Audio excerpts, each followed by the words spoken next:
Very good morning, good afternoon, good evening dear friends. कैसे हैं आप सब लोग। स्वागत है आप लोगों का एक और इंडोनेशिया वीडियो में। और आज की इस वीडियो में हम एक बार फिर से शेयर करने लगे आपके साथ एक ख़राब इमिग्रेशन एक्सपीरियंस इंडोनेशिया का। तो अभी रिसेंटली किसी ने कमेंट किया मेरी एक वीडियो के नीचे और बहुत ही एलैबोरेटिव वे में उन्होंने जो है अपना स्टोरी पूरा बयान किया मुझे, और वो मैं आप लोगों के साथ शेयर कर रहा हूँ कि क्या क्या हो सकता है, क्या क्या आप एक्सपेक्ट कर सकते हैं। यूजुअली कोई चैलेंजेस इंडोनेशिया इमिग्रेशन में नहीं आते, लेकिन काफ़ी लोग मुझे बताते भी रहे हैं कि उनको ये इश्यूज़ आए हैं। तो कई बार ऐसे सवाल होते हैं इमिग्रेशन के कि एक टूरिस्ट सोच नहीं सकता कि मुझसे ये सब चीज़ें पूछी जा सकती, ख़ासकर उन कंट्रीज़ में जो कि वीज़ा फ्रेंडली हैं या आपको वीज़ा ऑन अराइवल की फैसिलिटी प्रोवाइड करती हैं। तो दिस इज़ वेरी अनयूजुअल, लेकिन the good thing is that he was able to clear his immigration and he went through.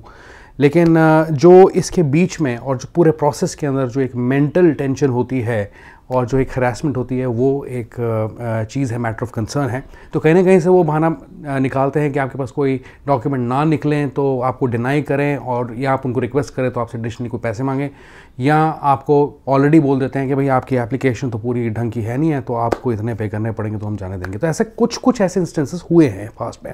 Okay, long story short, अभी जो है हम फटाफट से इनकी जो स्टोरी है देख लेते हैं।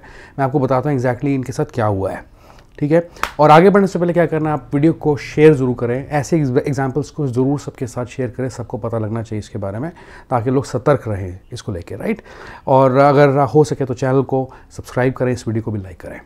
चलिए अब शुरू करते हैं। इन्होंने कहा है कि I have lived and worked in China for a long time. तो ये एक्चुअली वर्क परमिट पे चाइना में काम करते हैं, इंडियन पासपोर्ट होल्डर हैं ये, ठीक है। तो इन्होंने एक्चुअली चाइना से इंडोनेशिया विजिट किया टूरिज्म के पर्पज़ के लिए।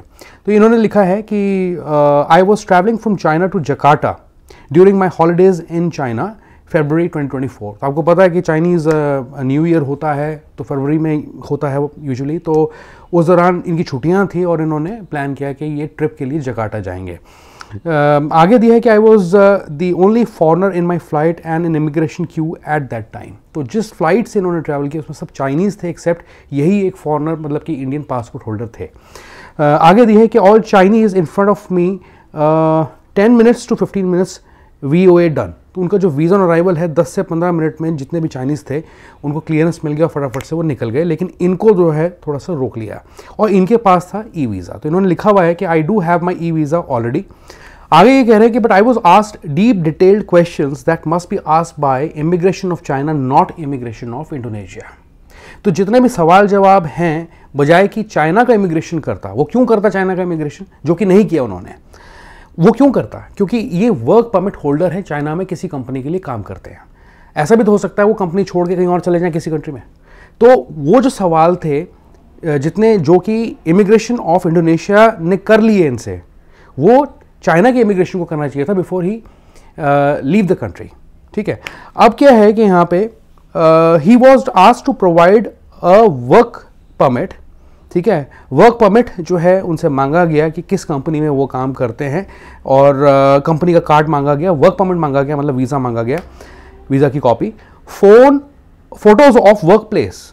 यार फोटोज कौन मांगता है वर्क प्लेस की? कौन मांगता है वर्क प्लेस की फोटोज? कंपनी और वेबसाइट, कंपनी की जो वेबसाइट है, कंपनी की डिटेल्स, इनका कंपनी का जो एम्प्लॉय कार्ड होगा वो, इनका वर्क परमिट, ठीक है।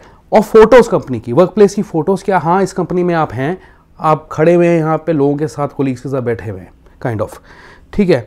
Bank cards from the company, salary slips and cash. Bank cards again वही चीज़ हो गई कि उनका जो एम्प्लॉय कार्ड होगा या कोई भी एक जिस भी यूनिट पे वो काम करते होंगे जोन का कार्ड वगैरह कुछ होगा, वो मांगा गया। Salary slips and cash.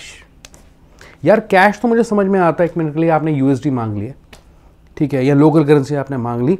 ये सैलरी स्लिप्स कौन लेके आ रहा है वीज़ा ऑन अराइवल पे? कौन लेके आ रहा है सैलरी स्लिप्स? ऐसा तो कोई रूल ही नहीं है, ठीक है। आपने स्क्रूटनी ज़्यादा बढ़ाई, आपने वो सब चीज़ें कार्रवाई के लिए मांग ली, लेकिन क्या आपको लगता है कि थोड़े किए आपके साथ ऐसा होने जा रहा है कि कोई आपसे वीज़ा ऑन अराइवल पे सैलरी स्लिप्स मांगे? नॉट एक्सेप्टेबल, ठीक है। अब इसके बाद क्या है कि if I have cards log in to the app and show the history of records. मतलब अब आपके, अगर आप क्रेडिट कार्ड्स को लोकल चाइना के यूज़ करते हैं, किसी बैंक के यूज़ करते हैं, तो उनकी ऐप पे लॉगिन करके आप ट्रांजैक्शंस भी दिखाएं कि आपने इस कार्ड को यूज़ किया है। यार इतनी ज़्यादा स्क्रूटनी कोई क्यों करेगा? एक इंडियन पासपोर्ट होल्डर्स के पास अगर मैं नॉर्मल डॉक्यूमेंट्स की बात करूं तो ऐसी कोई लंबे चौड़े डॉक्यूमेंट्स तो है ही नहीं है। आपको होल्डर रिजर्वेशंस दिखानी है, आपकी वीज़ा की कॉपी, अगर ई वीज़ा लेके जा रहे हैं आप, नहीं है ई वीज़ा तो चलिए ठीक है, आपने वीज़ा ऑन अराइवल ले लिया, उसकी रिसीट दिखानी होती है, फ्लाइट रिटर्न दिखानी होती है, और क्या होता है। तो इनसे ये सब चीज़ें पूछ ली, और इनका केस काफ़ी अच्छा भी था, स्ट्रॉन्ग भी था, वर्क परमिट होल्डर है यार चाइना में, उसके बावजूद इनको ये चीज़ फेस करनी पड़ी।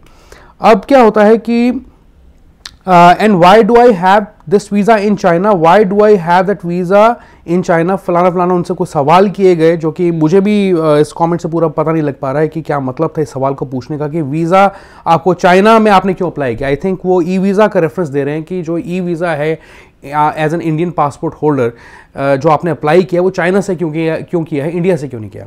एक्चुअली जो पॉलिसी के तहत अगर देखा जाए कि किसी भी, ऐसा लोग बहुत करते हैं कि ठीक है फॉरेन लैंड में किसी और कंट्री का वीज़ा अप्लाई करते हैं, काफ़ी केसेस में क्लियरेंस मिल भी जाता है, लेकिन कहीं ना कहीं थोड़ा सा जहाँ पे वीज़ा अप्लाई करने की बात आती है तो यूजुअली अगर आप इंडियन पासपोर्ट होल्डर हैं तो आप इंडिया से अगर अप्लाई करेंगे थोड़ा आपके लिए फ्रेंडली रहती हैं चीज़ें, ठीक है। लेकिन यहाँ पे being an Indian passport holder, how does it matter कि वो कहाँ से अप्लाई कर रहे हैं, जब वो एक ऑनलाइन एप्लीकेशन है। उस फैसिलिटी, ऑनलाइन एप्लीकेशन जो है एक फैसिलिटी है जो कि आदमी घर बैठे भी कर सकता है अप्लाई, तो हाउ डज इट मैटर कि वो चाइना में बैठे थे being an Indian passport holder, ठीक है। तो इसका भी मतलब मुझे लॉजिक समझ में नहीं आया कि इमिग्रेशन ऐसा सवाल क्यों किया इनसे। फिर then and 99% of the questions and queries belong to Chinese related immigration, not even their immigration. तो मतलब चाइना इमिग्रेशन के पर्सपेक्टिव से सवाल किए जा रहे थे, रादर देन कि वो आपकी कंट्री में आए, आपकी कंट्री की रिक्वायरमेंट्स क्या आप ये बता दो ना, ठीक है।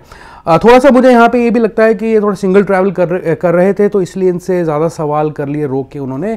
और आई थिंक इनसे आगे जो मैं प्रिज्यूम करके चल रहा हूँ कि इनसे आगे चाइनीज़ टूरिस्ट बहुत सारे होंगे, उनका क्लियर हो गया क्योंकि भीड़ होती है। अब जैसे भीड़ कम होती है धीरे धीरे तो जितने पीछे के लोग रह जाते हैं उनको जो है ज़्यादा स्क्रूटनाइज करते हैं वो लोग चीज़ों को लेकर। I think that is the case, पर I don't want to say, but this is my personal feeling is that they target us more, मतलब इंडियंस को जो है ये लोग ज़्यादा टारगेट करते हैं। तो गाइस आप सुन के हैरान हो गए होंगे, एक छोटी सी वीडियो के अंदर मैंने आपको एक पूरी स्टोरी बताई है फुल लेंथ में, और आपको बताया कि कैसे कैसे सवाल उठ के आ जाते हैं जिनकी ज़रूरत भी नहीं है, ठीक है।